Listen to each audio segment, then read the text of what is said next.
को पति के रूप में प्राप्त करना अलग बात है। बोलो भाई, शिव जी को प्राप्त करना अलग बात है और शिव जी को पति के रूप में प्राप्त करना अलग बात है। तो शिव जी को प्राप्त करने के लिए तपस्या तो कर रही है, लेकिन शिव जी को किस रूप में प्राप्त करने के लिए तपस्या कर रही है? नारद जी ने कहा तो स्पष्टीकरण दो। तो पार्वती जी कहती हैं, जन्म कोटि लग रगर हमारी, बरों संभुनत रहूं कुंवारी। जन्म कोटि लग रगर हमारी, बरों संभुनत रहूं कुंवारी। बरों संभुनत रहूं कुंवारी। बरों संभुनत रहूं कुंवारी। जन्म कोटि लग रगर हमारी, बरों संभुनत रहूं कुंवारी। जन्म कोटि लग रगर हमारी, बरों संभुनत रहूं कुंवारी। बरों संभुनत रहूं कुंवारी। बरों संभुनत रहूं कुंवारी। बरों संभुनत रहूं कुंवारी। मेरी प्रतिज्ञा है कि मैं पति के रूप में अगर वर्ण करूंगी तो भगवान शिव को, शिव के अलावा किसी को नहीं। ये मेरी प्रतिज्ञा है। नारद जी ने कहा आप चिंता मुक्त हो जाओ। हिमांचल जी का अब और चिंता बढ़ गई। लो, अब क्यों चिंता बढ़ गई हो? कह अब इसलिए चिंता बढ़ गई कि मैंने ये सुना है कि जारेऊ काम महेश, भगवान शंकर ने काम को जला दिया है। काम को, जारेऊ काम महेश। तो जब भगवान शिव ने कामदेव को जला दिया है, तो फिर मेरी पार्वती पति के रूप में भले ही वर्ण करे शिव जी को, लेकिन शिव जी तो वर्ण नहीं करेंगे। क्यों भाई? एक पक्षीय बात नहीं होती है। वर्ण में दोनों पक्षों को संतुष्ट होना चाहिए कि नहीं होना चाहिए? है? अरे आप कहो महाराज हम आपको गुरु बनाना चाहते हैं, अब हम नहीं बनाना चाहते तुम्हें चेला, तो जबरदस्ती बनोगे? हमारी इच्छा नहीं है। तुम्हारी श्रद्धा हमें स्वीकार होगी तभी तुम्हें वो अधिकार प्राप्त होगा। अगर तुम्हारी श्रद्धा मुझे स्वीकार नहीं होगी तो अनाधिकार चेष्टा करने की आवश्यकता नहीं है। कितनी ही अनाधिकार चेष्टा करते रहो, लेकिन सफलता मिलने वाली नहीं है। इसलिए उभय पक्षी संतुष्टि होना चाहिए। महाराज और चिंता बढ़ गई कि मेरी बेटी प्रतिज्ञा कर चुकी है कि मैं शिव जी को पति के रूप में वर्ण करना चाहती हूँ, इसलिए तपस्या कर रही हूँ। लेकिन शिव जी ने तो जारेऊ काम महेश, उन्होंने तो कामदेव को जला दिया। और जब कामदेव को ही जला दिया है तो वो कैसे पार्वती को पत्नी के रूप में स्वीकार करेंगे? नारद जी ने कहा ऐसा है, ये जो विवाह का विधान होता है वो विधि द्वारा निश्चित होता है। किसके द्वारा निश्चित होता है? विधि द्वारा। और अगर विधि द्वारा ये निश्चित होगा तो इसका विधान जो है पूरा भगवान कराएगा। अब इसमें तुम्हें सोचने की जरूरत नहीं है। जैसे सीताराम विवाह महोत्सव, तो जहीं विरंच रच सिए समारी और तह श्यामल बर रचो बिचारी। समस्याएं कितनी ही आती रही, कितनी आती रहेंगी, लेकिन विधि का विधान है वो निश्चित पूरा होगा। उसमें किसी भी प्रकार का कोई अवरोध नहीं हो सकता है। नारद जी ने कहा चिंता करने की जरूरत नहीं है, विधि का विधान है। अच्छा एक बात बताओ, पिता को और पुत्री को दोनों को उपदेश के द्वारा संतुष्ट कौन कर रहा है? जल्दी बोलो। महात्मा कर रहा है, संत कर रहा है, सदगुरु कर रहा है। इसलिए कहता हूं कि परिवार में सद्गुरु की आवश्यकता है, अवश्य ही होना चाहिए सद्गुरु। बिना सद्गुरु के परिवार निराधार होता है, किसी काम का नहीं होता है प्यारे। लेकिन सद्गुरु संत हो, है? कौन हो? संत हो। मुझे राम से मिला दे ऐसा कोई संत मिले, श्री राम से मिला दे ऐसा कोई संत मिले। आज भगवान शंकर काम को जला चुके हैं। नारद जी ने कहा कि मैं जानता हूं, आप भी जानते, मैं भी जानता हूं, सारी दुनिया जानती, जा रहे काम है। भगवान शिव ने काम को जला दिया है, लेकिन भगवान शिव पार्वती को कैसे स्वीकार करेंगे, ये विधि का विधान है। इसमें तुम्हें सोचने की जरूरत नहीं है। तो महाराज मैंने तो ये संपूर्ण विवाह का दायित्व, बेटी के विवाह का दायित्व मैंने तो आपके हाथों में सौंप दिया। अब आप निर्वाह करो, चिंता करने की जरूरत नहीं। एक बात बतावे भैया, श्री राम जी का और श्री जानकी जी का विवाह, उसका संपूर्ण दायित्व विश्वामित्र सतानंद ने हाथ में ले लिया था। जानकी जी के पक्ष से नेतृत्व सतानंद जी ने किया और श्री राम जी के पक्ष से नेतृत्व विश्वामित्र जी ने किया। बोलो यहाँ ना तो विशेष भूमिका दशरथ जी की है ना जनक जी की है। एक और है सतानंद जी की और दूसरी ओर है विश्वामित्र जी की। तो इससे सिद्ध होता है कि अनादिकालीन परंपरा है कि हमारे परिवार में एक संत जरूर होना चाहिए, हमारा परिवार संत से जुड़ा हुआ होना चाहिए। आज यहां देखिए हिमांचल जी के यहाँ, हिमांचल जी ने अपनी बेटी के विवाह का संपूर्ण दायित्व श्री नारद जी के हाथ में सौंप दिया। क्या हिमांचल जी गए थे भगवान शंकर के पास? बता दो, गए हो तो बताओ। किसी के यहाँ गए हिमांचल जी? नहीं गए। ये जाने का काम किसने किया? श्री नारद जी महाराज ने किया। जाने का काम नारद जी ने किया, पूरा समाधान नारद जी के द्वारा। अब नारद जी पहुंचे कहां? कैलाश पर्वत पर। सुन लीजिए, बहुत विस्तार तो नहीं करूंगा क्योंकि कथा में विस्तार होता जाए। कल राम जन्म पर आधारित कथा होगी, कल श्री राम जन्म पर आधारित कथा होगी। श्री राम जन्मोत्सव कल मनाया जाएगा। श्रीमद् भागवत की परंपरा में तो चौथे दिन राम जन्म होता है। श्री रामचरितमानस की परंपरा में तो मैं कहता हूं कि राम जन्म का 9वें दिन ही हो, लेकिन विस्तार बहुत पकड़ा दिया जाए तो। लेकिन फिर भी कथा का विस्तार करना है, पूरी रामचरितमानस की कथा सुनानी है, तो इसके लिए तीसरे दिन ही राम जन्म होना आवश्यक हो जाता है, क्योंकि फिर कथा का विस्तार भी तो करना है। इसलिए आज कुछ विशेष बातें रखूंगा और 7 बजे तक कथा होगी। देखिए मैं तो ठीक 4 बजे आ गया था महाराज, 4:03 पर मैं आ गया था मंच पर। मैंने कहा था मैं 4 से 7 रहूंगा मंच पर, और 3 बजे ये सभी आ गए थे। भजन गाने वाले, भजनोपदेशक, क्योंकि ये भजन वाले ही हैं सब, और आपके मैहर घराने से जुड़े हुए। ये हमारे समाधिया जी हैं, ये तो भागवताचार्य जी भी भागवत भी कहते हैं, पंडित श्री भगवत नारायण समाधिया। ये मैहर घराने से ही जुड़े हुए। जो कुछ मिला है इनको संगीत की देन यही की, मैहर घराने की। वो उनका नाम क्या था? डेविड साहब, उन्हीं के संरक्षण में ये रहे। अच्छा, और ये मैहर घराना क्या कहना साहब विश्व प्रसिद्ध हो गया।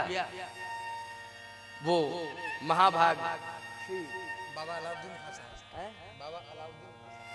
बाबा श्री अलाउद्दीन खान साहब, क्या कहना, शारदा जी की विशेष कृपा थी उनके ऊपर, प्रत्यक्ष कृपा थी। प्रत्यक्ष मैहर घराना ही तैयार हो गया साहब, हो गया कि नहीं हो गया? तो ऐसा विश्व प्रसिद्ध हो गया ये मैहर घराना। माँ शारदा की कृपा, अद्भुत विलक्षण प्रतिभाएं हुई है इस मैहर में। इसलिए मैहर तो वास्तव में माँ भगवती शारदा माँ की भूमि और श्री राम जानकी मैहर बड़ा अखाड़ा ये वैष्णव परंपरा का एक हमारे श्रेष्ठतम स्थान है, जहां पूरे वैष्णव समाज के लोग मैहर अखाड़े को याद करते हैं। साहब सेवाओं से बहुत प्रभावित हैं और इस दिव्य परंपरा में अद्भुत संत हमारे वर्तमान में जिनका दर्शन कभी कभी हो जाता है, परम तपस्वी महापुरुष हैं श्री संत शरणजू महाराज। समय समय पर वो आज भी दर्शन हम लोगों को देते हैं। ऐसे ऐसे संत आज इस समाज में हैं जो अरण्य अभ्यारण्य में रहते हुए भी कभी कभी कृपा करते हैं तो समाज में आकर के दर्शन दे देते हैं। ये उपलब्धियां इस अखाड़े से तो आए सुने ध्यान से। बड़ी भावपूर्ण बात है कि हिमांचल जी को विश्वस्त कर दिया, संतुष्ट कर दिया नारद जी ने, का चिंता करने की आवश्यकता नहीं है, सब कुछ पूरा होगा। विवाह का कार्य पूरा होगा, विवाह समय से होगा। मैं स्वीकार करता हूं इस दायित्व को, निर्वाह भी करूंगा। नारद जी सीधे गए कहां?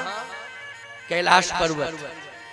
भगवान शंकर समाधि में हैं। मैंने आपसे बताया ना कि चाहे जितना बड़ा संकल्प तुमने क्यों ना लिया हो नियम पूरा करने का, लेकिन संत आ जाए तो संकल्प में संशोधन कर लेना चाहिए।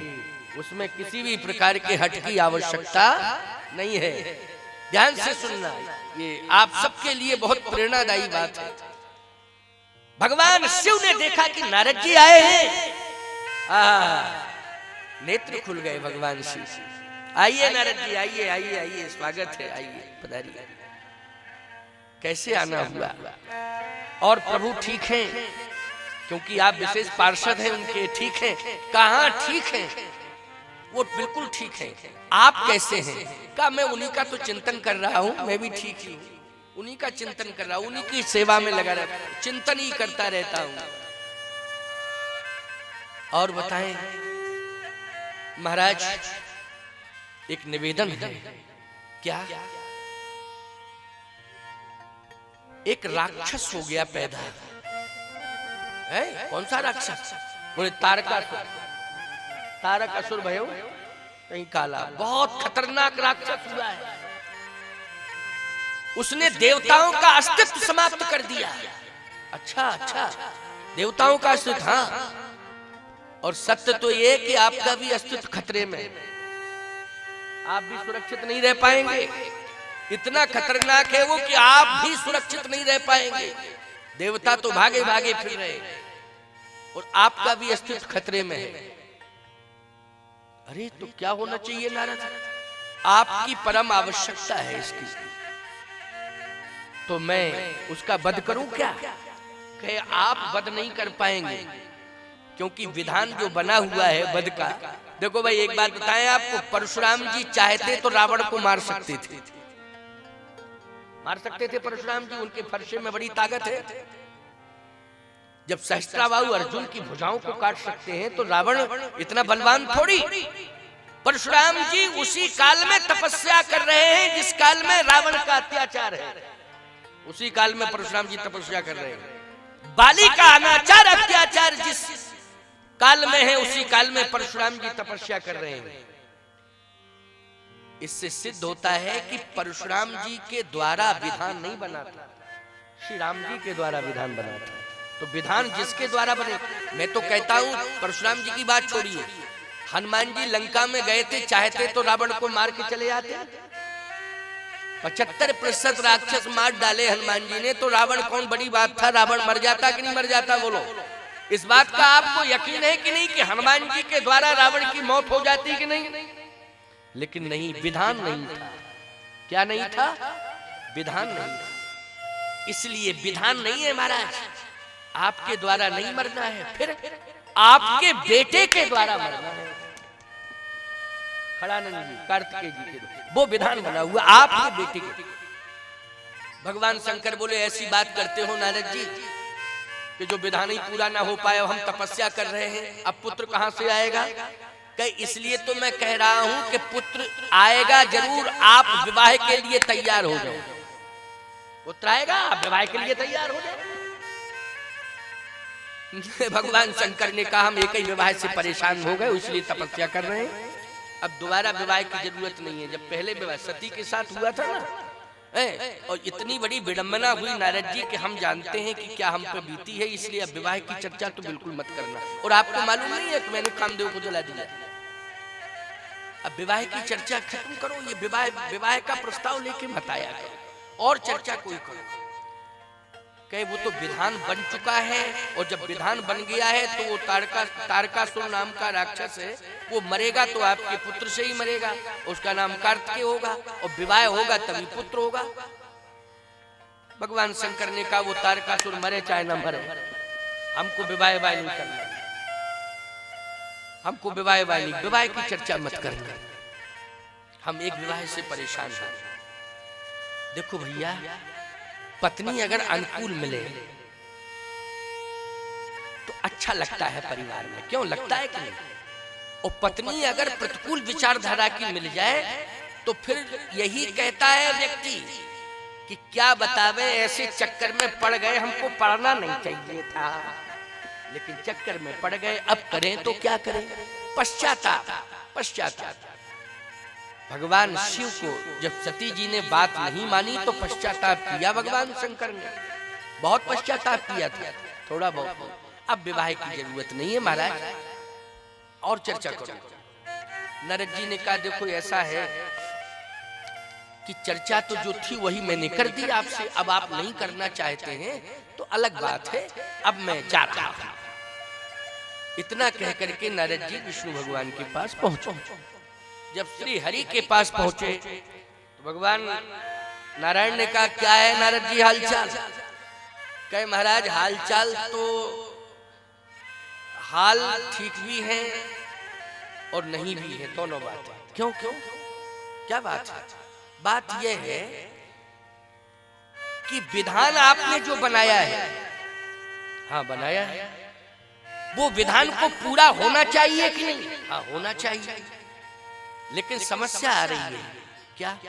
शिव जी का विवाह पार्वती के साथ होगा, ये विधान बना है, हाँ बिल्कुल बना है, वो तो होना ही होना है, लेकिन पार्वती जी तो संकल्प लिए बैठी है, तपस्या ही कर रही है शिव जी को पति के रूप में प्राप्त करने के लिए, लेकिन शिव जी तैयार नहीं है, वो विवाह के लिए ही तैयार नहीं है। भगवान विष्णु ने कहा, नारायण ने कहा तैयार करो नारद। नारद जी बोले खूब प्रयास कर लिया, हमारे बस से परे है, अब आप ही चाहो तो संभव है, प्रयास आपका सफल हो जाए ये आप जानो, लेकिन मेरा प्रयास तो विफल। मैंने तो पूरी तरह से मना लिया, हाथ जोड़े, प्रमाण भी दिया, तारकासुर की कथा भी सुनाई। वो तारकासुर की कथा सुन करके बोले बाढ़ में जाए तारकासुर, हमको विवाह नहीं करना। भगवान ने कहा इसकी पहल मैं स्वयं करूंगा जाके। कल्पना करो आप, भगवान शिव के पास विवाह का प्रस्ताव लेके कौन पहुंचे हैं? जल्दी बोलो। स्वयं नारायण पहुंचे। बोलो पहुंचे कि नहीं पहुंचे? स्वयं भगवान पहुंचे। अब कल्पना करिए वो विवाह कितना अद्भुत होगा, वो पति वो वर भी कितना अद्भुत होगा कि जिसके विवाह के लिए हाथ जोड़ करके भगवान ही खड़ा हो। सोचो जरा, कल्पना करो आप, भगवान ही हाथ जोड़े खड़ा हो। नहीं तो लोग विवाह वाले तो हजारों पति हैं जो भगवान के सामने हाथ जोड़े रहते, महाराज अब तो कम से कम 36 साल के हो गए, अब क्यों भगवान के यहाँ हाथ जोड़े खड़े रहते हैं, प्रार्थना करते हैं कि अब तो कृपा करो। बड़े बड़े पैसे वालों के लड़के देखे मैंने हाथ जोड़ते हुए। देखो विवाह को हल्का मत लिया करो। मैंने देखा है कि बड़े बड़े रिक्शा वालों के विवाह हो गए, लेकिन राष्ट्रपति तक के नहीं हो पाए। क्यों? रिक्शा चलाने वालों के 2-2, 3-3 हो गए साहब, उनके 2-2, 3-3 विवाह हो गए। लेकिन ऐसे भी प्रमाण मिलते हैं कि प्रधानमंत्री और राष्ट्रपति, मैं कहता हूं देश के प्रधानमंत्री माननीय अटल बिहारी वाजपेयी जी थे।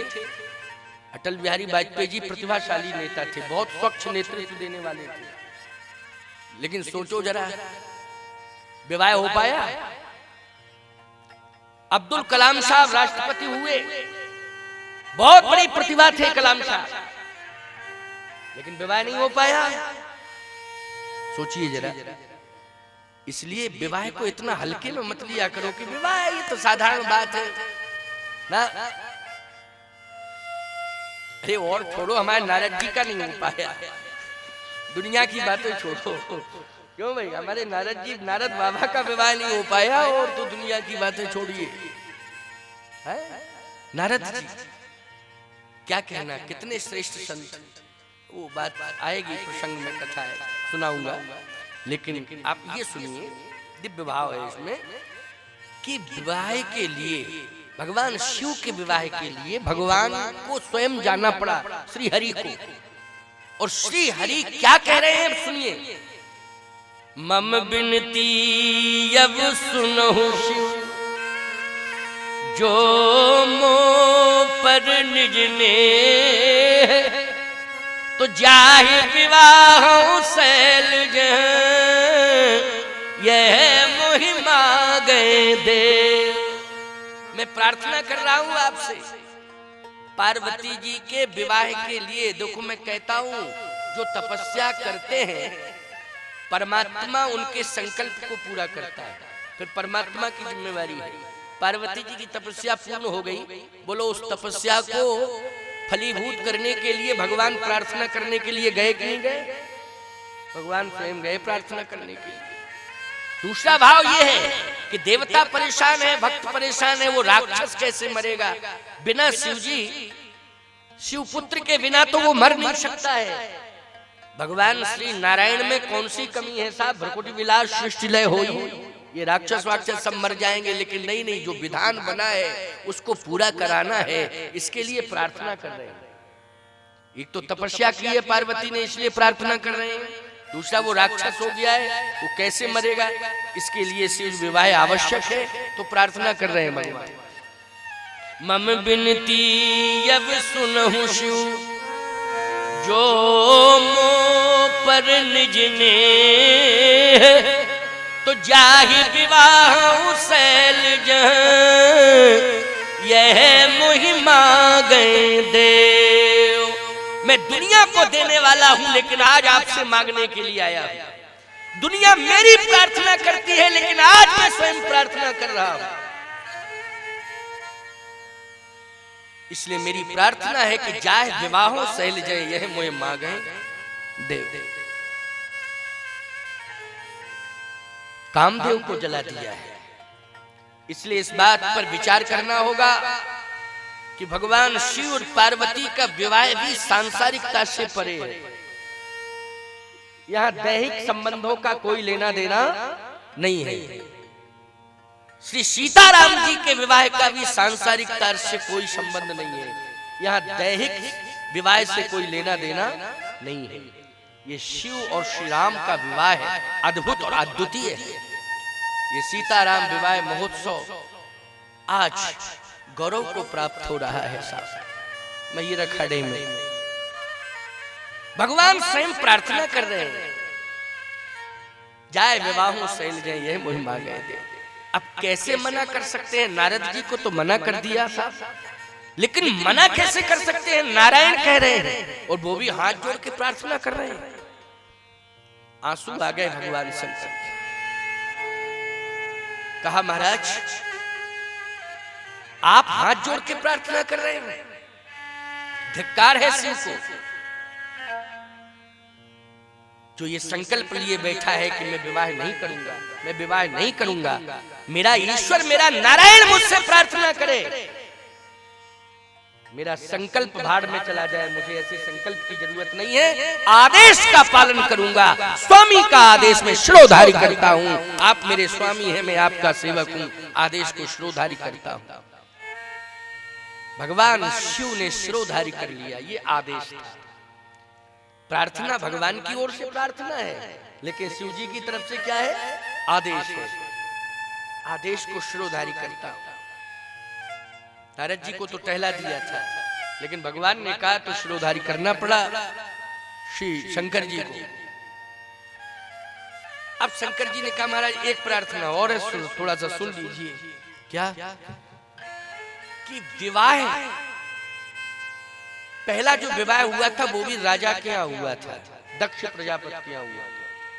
तो महाराज दक्ष के यहाँ विवाह हुआ था, चलो वो तो निर्वाह हो गया, लेकिन अब विवाह ये होगा कहाँ? क्या ये भी राजा के यहाँ ही होगा? हिमांचल जी के यहाँ होगा, उनकी बेटी से होना है। अच्छा अच्छा, तो राजा के यहाँ फिर विवाह। अब आपको ये मालूम ही है कि मेरे पास क्या है?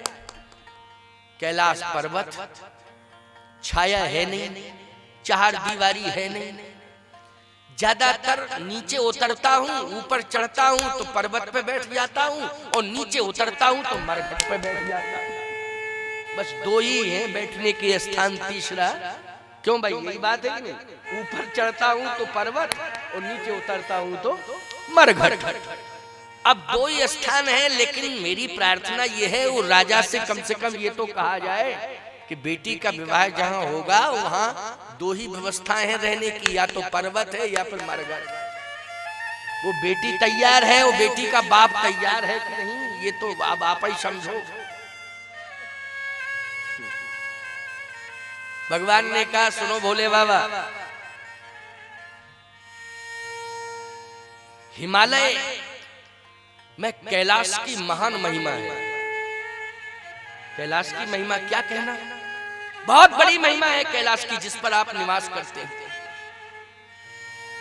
जितने भी पर्वत हैं कैलाश से श्रद्धान्वित हैं।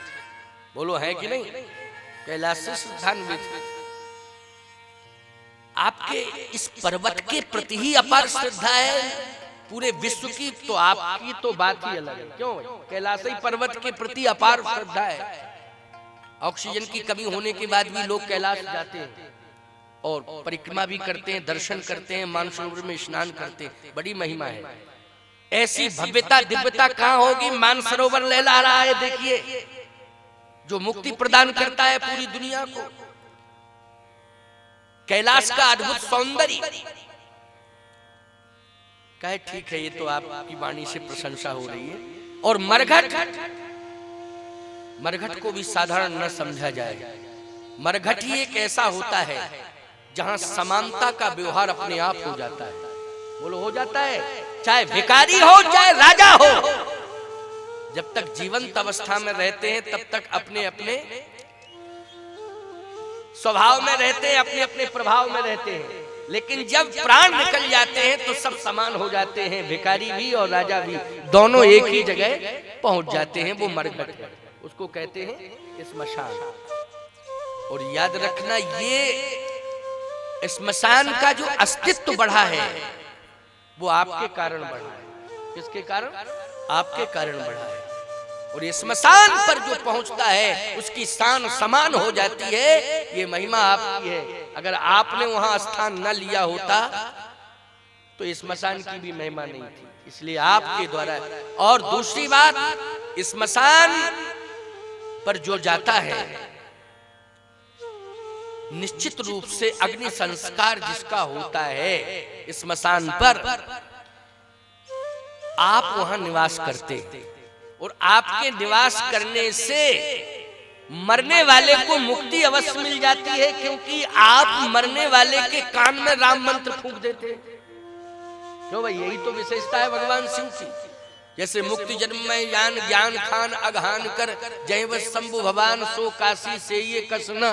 काशी में मुक्ति क्यों मिलती है? काशी में इसलिए मुक्ति मिलती, भगवान शिव रहते हैं। तो करते क्या है वो भगवान शिव? बोले करते यही है कि मरने वाले के कान में मंत्र, राम मंत्र, तारक मंत्र फूंक देते हैं। और तारक मंत्र का जब प्रवेश होता है तो व्यक्ति तर जाता है। तो श्मशान पर भी प्यारे यही है, भगवान शिव का वास है। और भगवान शिव का वास है, इसलिए मैं कहता हूं श्मशान की मर्यादा सुरक्षित होनी चाहिए। उसमें किसी प्रकार की कोई त्रुटि नहीं होनी चाहिए। श्मशान का अपनी जगह महत्व है। अच्छा, श्मशान पर घंटा 2 घंटा आध घंटा जितना भी व्यक्ति रहता है, उस समय उसे निश्चित रूप से मृत्यु का ज्ञान हो जाता है कि मृत्यु सत्य है। इतना ज्ञान तो हो ही जाता है। क्यों हो जाता है कि नहीं हो जाता? इतना ज्ञान कि मृत्यु सत्य है, ये बिल्कुल कंफर्म है कि मृत्यु सत्य है। सामने देखता है वो व्यक्ति तो मृत्यु का ज्ञान हो जाता है। और जिससे मृत्यु का ज्ञान हो जाए निश्चित रूप से उसे भगवान का स्मरण भी रहता है कि मरना सत्य है तो बिना भगवान के काम चलने वाला नहीं है। यहाँ जिंदा में तो हम अपनी चला लेंगे, लेकिन मरने के बाद किसकी चलेगी? भगवान ही की चलेगी, किसी की नहीं चलेगी, भगवान के अलावा किसी की नहीं चलेगी। ज्ञान हो जाता है मरघट पर। एक चेला ऐसा अकड़ू मकड़ू आया गुरु के पास कि गुरुजी ने पूरा ज्ञान दे दिया, लेकिन उसके अकल में नहीं आया। गुरु बहुत परेशान, और शिष्य कहने लगे महाराज आपने बड़े बड़े लोगों को ज्ञान दे दिया, लेकिन ये ऐसा चेला मिला आपको कि ये ज्ञान का एक अक्षर भी स्वीकार नहीं करना चाहता और पूरी ताकत आपने लगा दी।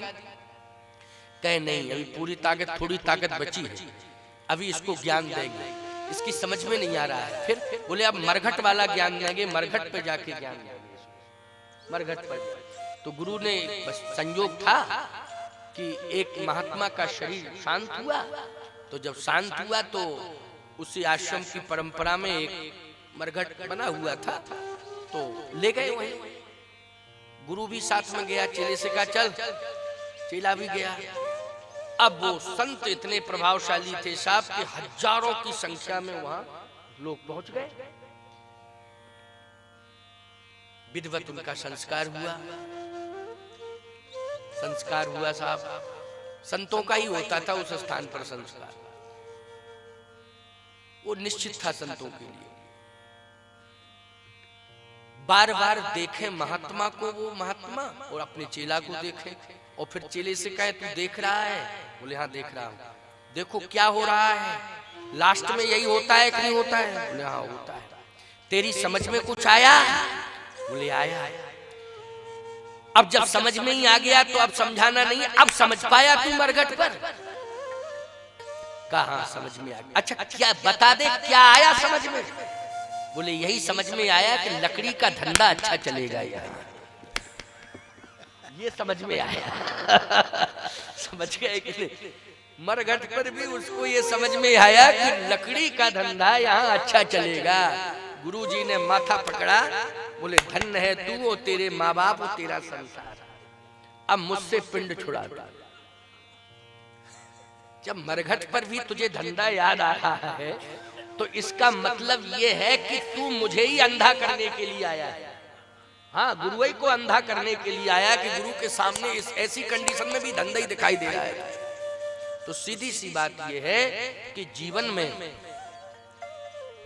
हम मरघट को साधारण न समझें। ऊंचाई में कैलाश की बड़ी महिमा है और धरती पर मरघट की भी अपनी महिमा है।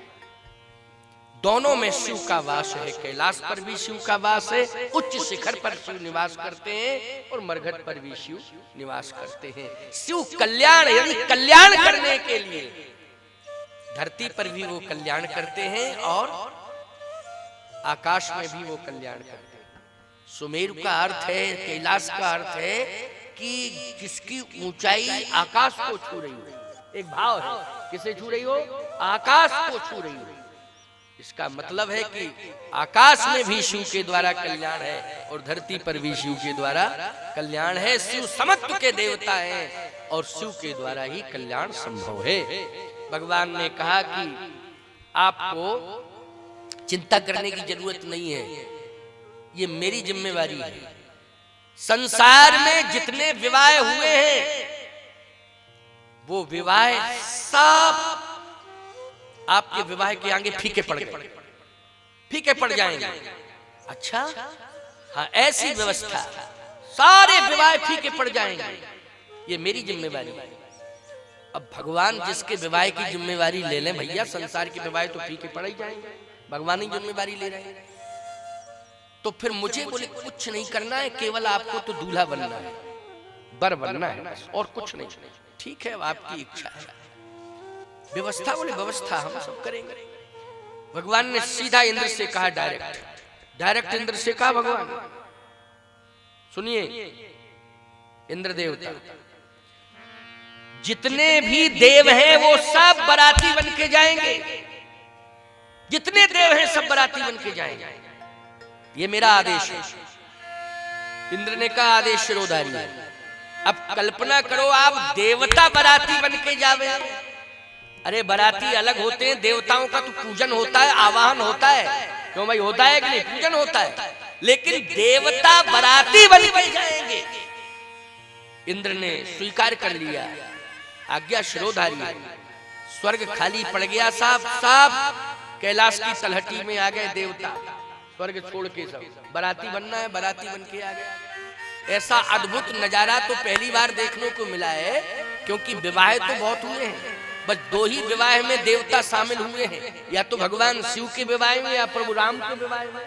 क्यों भाई, 2 ही विवाह ऐसे अद्भुत हुए हैं कि जिसमें देवता बाराती बनकर के शामिल हुए हैं साहब। एक तो राम जी के विवाह में, दूसरा शिव जी के विवाह में। तो सब देवता उतर के आ गए कैलाश के आसपास, सब बाराती बन के घूम रहे हैं। ये बाराती, अच्छा विवाह, शंकर जी ने कहा महाराज विवाह कौन पढ़ेगा, क्योंकि हमारे पास तो ऐसी कोई व्यवस्था, क्योंकि वर पक्ष का पंडित अलग होता है और वधु पक्ष का अलग होता है। विवाह कौन पढ़ेगा, ब्रह्मा आके पढ़ेगा, और कौन पढ़ेगा, ब्रह्मा। अब ब्रह्मा जी उतर आए साहब ब्रह्मधाम छोड़ के विवाह पढ़ने के लिए। बताओ, ब्रह्मा की कृपा से आप सब पढ़ रहे हो विवाह, कर्मकांड किसकी कृपा से, ब्रह्मा की, लेकिन ब्रह्मा ही आ गए विवाह को पूरा कराने के लिए। बोलो ऐसा विवाह, सब विवाह फीके पड़ रहे कि नहीं पड़ रहे, ब्रह्मा ही विवाह पढ़ने के लिए आ गए। देवता बाराती बन के आ गए, बारातियों को नियंत्रित कौन रखेगा, इंद्र बोला मैं स्वयं रखूंगा। सोचो जरा, राजा जो है नियंत्रक बन गया है बारातियों की, ये इंद्र बन गया है। इंद्र ही बहुत बड़ी चीज है, इंद्र कितनी बड़ी चीज है कल्पना करो आप। लेकिन इंद्र जो है किस भूमिका में है, बोले जितने भी देवता बाराती बन गए हैं उन पर नियंत्रण करने की भूमिका में इंद्र है, व्यवस्था में लगा हुआ है इंद्र, सीधी सी बात। ब्रह्मा जी विवाह पढ़ने के लिए आ गए। जितने संत थे जो तपस्या कर रहे थे कैलाश के आसपास, वो सभी संत आ गए। इतने संत आ गए साहब, विवाह धन्य है वो कि जिसमें संत ही चल रहे हो। 2 ही विवाह ऐसे हुए जिनमें संत स्वयं उपस्थित हुए हैं। कौन, एक तो भगवान शिव का और दूसरा प्रभु राम का, जिसमें मुनि समूह में बैठे सन्मुख सबकी ओर, शरद चंद्र तन चितवत मानहु निकर चको। ये 2 ही विवाह अद्भुत है जिसमें संत आए हैं, 2 ही विवाह अद्भुत है जिसमें देवता आए हैं। ये तो राम जी का विवाह और शिव जी का विवाह है, सब संत आ गए। ये सब बाराती बन करके जा रहे हैं संत, समझ लो। बारात में एक ही महात्मा आ जाए, अच्छा श्रेष्ठ तो कहना ही क्या, एक आ जाए तो लोग कहते साहब बड़ी अद्भुत बात है। क्या, एक ही संत आ गए, बड़े संत आए लेकिन एक ही आए। यहाँ तो सब बड़े ही बड़े संत, सब बड़े बड़े संत हैं, क्योंकि शिव जी का विवाह है। संत ही संत दिखाई दे रहे, देवता ही देवता दिखाई दे रहे हैं। प्रकृति अद्भुत सौंदर्य प्रदान कर रही है। क्यों, हिमांचल जी जो है पर्वतों के राजा है, तो राजा की बेटी की शादी होगी तो बोलो प्रकृति अपना काम करेगी कि नहीं करेगी। दिव्यता आ गई साहब, भव्यता। अरे कितना सजाते हो तुम लोग, कितना सजा पाओगे, कृत्रिम सौंदर्य से शादियों में कितना सजा पाओगे। प्रकृति जिस दिन अपने आप में आ जाएगी, अपना सौंदर्य दिखाएगी, ये कृत्रिम सौंदर्य अपने आप फीका पड़ जाएगा साहब। बोलो पड़ जाएगा कि पूरा प्रकृति ने सजा दिया। हिमालय से लेकर के, कैलाश से लेके हिमांचल तक, हिमालय तक इतना अद्भुत सौंदर्य कि सब देख रहे हैं, कह रहे हैं सब कुछ उतर के यहीं आ गया। वैकुंठ भी यहीं है, स्वर्ग भी यहीं है। अद्भुत दृश्य है। भगवान शंकर देख रहे हैं, कह रहे हैं वाह मुझे कुछ नहीं करना पड़ रहा है, सब भगवान की व्यवस्था। अब बारात जो है बढ़ाओ आगे, ज्यादा देर करने की जरूरत नहीं, बढ़ाइए। इंद्र ने कहा आपकी आज्ञा, भगवान ने कहा विलंब मत करो। सप्त ऋषियों से कहा कि आप पधारे, आपके नेतृत्व में सभी संत चलेंगे। सभी संत चल रहे हैं। अब भगवान ने कहा शिव जी से कि आप तैयार हो जाओ और आपके लिए विशेष वाहन की व्यवस्था की गई है। तो शंकर जी बोले विशेष वाहन हम नहीं समझ पा रहे। बोले गरुड़, ये बैल पर बैठ के नहीं जाएंगे, नंदी पर बैठ के आप नहीं जाएंगे, क्योंकि बारात जा रहे हो ना, स्पेशल वाहन होना चाहिए ना। ये तो आपका परंपरागत है, पुराना है, साधन है, सब ठीक है रहेगा, लेकिन गरुड़, गरुड़ पर बैठ के आप जाएंगे, ये व्यवस्था मैंने सोची है, आप गरुड़ पर बैठ के जाएंगे। शंकर जी बोले महाराज क्षमा करना, हमारा वाहन हमारा ही है, पूरे विश्व में पहचान है इसी से मिली, गरुड़ से नहीं है। गरुड़ से तो आपकी पहचान। अच्छा बोलो भाई, भगवान शंकर की पहचान किससे? नंदी बाबा से है कि नहीं? और नंदी के बिना कोई शिवालय है संसार में? बता दो भाई, बिना नंदी के कोई शिवालय नहीं है। और नंदी को प्रणाम नहीं किया तो शिव जी प्रणाम पूजा स्वीकार ही नहीं कर सकते। कहा महाराज क्षमा करना, विवाह वाली आज्ञा तो मैंने स्वीकार कर ली है, लेकिन अब हमें क्षमा करो। आप हमको लगता है ये कहना पड़ेगा कि विवाह कैंसिल, क्योंकि नंदी बाबा कैंसिल तो विवाह कैंसिल। इनको तो हम छोड़ ही नहीं सकते, इन्होंने तो हमारा हमेशा साथ दिया है और देते रहेंगे, अनादिकालीन परंपरा है, व्यवस्था है। क्षमा करना, हम गरुड़ पर नहीं बैठेंगे, बैठ के जाएंगे तो नंदी पर ही बैठ के जाएंगे, विवाह हो चाहे ना हो। भगवान शंकर ने कहा तो ठीक है, कोई बात नहीं है, लेकिन वहां पहुंचेंगे हिमांचल जी के यहाँ, थोड़ा चेंज कर देंगे, तत्काल चेंज कर देंगे, अभी अपने साधन से जाओ, कोई बात नहीं। बस शंकर जी ने कहा यही मैं चाहता था और मेरे मन में कोई इच्छा नहीं थी। नंदी बाबा प्रसन्न हो गए, नंदी बाबा प्रसन्न हो गए। और सुनिए आगे, जैसे ही बारात आगे बढ़ी, एक बात पर तो बन गई व्यवस्था कि नंदी को ही साथ लेके जाना है, नंदी पर ही बैठ के जाएंगे। लेकिन जैसे ही भगवान विष्णु थोड़ा आगे बढ़े तो जितने भूत प्रेत पिशाच थे वो सब आ गए। उन भूत प्रेत पिशाचों ने भगवान शिव के चरण पकड़ लिए और चरण पकड़ के कहा महाराज एक प्रार्थना मेरी और सुन लो। क्या? हम लोगों को नहीं ले जाओगे साथ में? शंकर जी बोले मना किसने किया? ये बताओ पहले, मना किसने किया? क्यों इस तरह की बात कर रहे हो? मना किसी ने किया? कहे मना किया नहीं, लेकिन अपने आप मना हो गया। क्यों हो गया?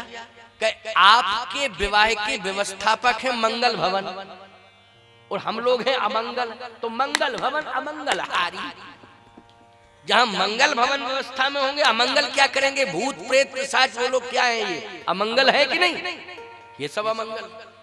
तो हम लोग क्या करेंगे जहां मंगल भवन व्यवस्थापक में अमंगल है? हम सब कहां टिकेंगे? वहां रह ही नहीं सकते। इसलिए क्षमा करना महाराज, अब तो साथ छूट रहा है। भगवान शंकर ने कहा नहीं नहीं, अब इस पर हम विचार करेंगे, अब विचार करेंगे। रुको रुको रुको, नारद जी को बुलाया। नारद जी तुरंत आ गए। इस नारद की तो विशेषता, स्मरण करो प्रकट हो जाते हैं, बुलाने की प्रकट ही हो जाते हैं। इसीलिए नारद जी की नारद जी प्रकट हो गए और जैसे प्रकट हुए कहा सुनो नारद जी, एक समस्या आ गई, उसका समाधान कर लो। क्योंकि डायरेक्ट भगवान ने कहा था तो मैंने एक समस्या का समाधान तो तत्काल कर दिया। बोले गरुड़ पर बैठ के जाना पड़ेगा। मैंने कहा नहीं, नंदी को नहीं छोड़ सकता, विवाह कैंसिल करो। तो स्वीकार कर लिया उन्होंने, नंदी बाबा पर बैठ के जाओ। लेकिन एक समस्या और आ गई, उसका समाधान कर लो, क्योंकि नारायण तो अब चले गए हैं, लेकिन समाधान आप करो। और इस बारे में हम ज्यादा कहेंगे नहीं उनसे, क्योंकि एक बार मैं कह चुका हूँ विवाह कैंसिल, अब दोबारा फिर करूँ तो गड़बड़ होगा। तो आप थोड़ा सा निर्वाह करो। हमारे कुछ स्पेशल बाराती हैं, वो मेरे साथ जाएंगे, वो मेरे प्राइवेट है, स्पेशल है। तो नारद जी बोले कोई दिक्कत नहीं है, आराम से ले जाओ। नाम सुन लो पहले, आराम आराम से ले जाओ। ऐसे तुमने कह दिया पहुंच जाए वहां पर बवाल मच जाए, क्या मतलब हुआ भाई? पहुंच जाए वहां बवाल हो जाए, पहले सुन लो और क्लियर हो जाए, तभी जब क्लियर हो जाएगा तभी हम चलेंगे। हाँ तो बताओ बाराती कौन कौन है? हमारे हैं भूत प्रेत पिशाच। नारद जी बोले इनको सबको बाराती बना के ले जाओ? क्या वो तो हमारे हैं, हमारा उत्सव है, तो जाएंगे ही जाएंगे बाराती बनके। नारद जी बोले देखो बोले बाबा, गांव में एक भूत पैदा हो जाए तो गांव भर परेशान रहता है, और जिस गांव में भूतों की बारात पहुंच जाए तो गांव की दशा क्या होगी? कल्पना करो। तो कम से कम इनको ये कहो कि विवाह होके आएगा, कैलाश के आसपास रहना, विवाह होके आएगा, यही आनंद मिलेगा, वहां जाने की जरूरत नहीं है। शंकर जी बोले देखो नारद बाबा, साफ साफ बोल रहा, विवाह की हमें जरूरत नहीं और कोई मन नहीं। ये तो नारायण की आज्ञा का पालन कर रहा हूं, उन्होंने आदेश दिया, मैं पालन कर रहा हूं। लेकिन यदि हमारे लोग ही हमारे साथ नहीं जा पाए तो हम नहीं कहेंगे आप जाके कह दो नारायण से विवाह कैंसिल है, किसी और दूल्हा की व्यवस्था कर। नारद जी बोले देखो जाता हूं। नारद जी दौड़े दौड़े गए, कहा सुनो प्रभु समस्या आ गई। क्या? भोले बाबा तो रूठ गए। क्यों रूठ गए, क्या बात है? बात यह कि भूत प्रेत पिशाच सब घेरे पड़े हैं और वो कह रहे हैं कि हम बाराती बन के जाएंगे। आप ही बताओ कि नगर में, किसी के नगर में भूतों की बारात पहुंचे तो वहां विडंबना क्या होगी? भगवान बोले उनको समझा देते। अरे समझा रहे थे तो कह रहे विवाह कैंसिल, दूल्हा कोई दूसरा चुन ले। भगवान विष्णु बोले हम स्वभाव को जानते, वो मानने वाले नहीं है, हठी स्वभाव के हैं। एक काम करो नारद, तुम थोड़ा सा संतुलन बना दो। नारद जी बोले कैसे बनेगा संतुलन? भगवान ने कहा संतुलन ऐसे बनेगा कि भोले बाबा से ये कहो कि थोड़ा सा लेट चलना, लेट और लेट पहुंचे, वो लेट चले लेट पहुंचे, वहां हम सब मामला संभाल लेंगे। और भूत ऊत आएंगे तो हम पहले से ही कह रखेंगे कि कुछ खेल तमाशे वाले आ रहे हैं और वो आएंगे तो अपना अपना खेल तमाशा करेंगे, वो अपना मुखौटा उखौटा लगा के आएंगे बना के, तो सोचने अन्यथा सोचने की जरूरत नहीं है और डरने की जरूरत नहीं, हम माहौल बना देंगे और भूत ऊत पहुंच जाए। नारद जी बोले मुखौटा वाले थोड़ी है, ओरिजिनल भूत है।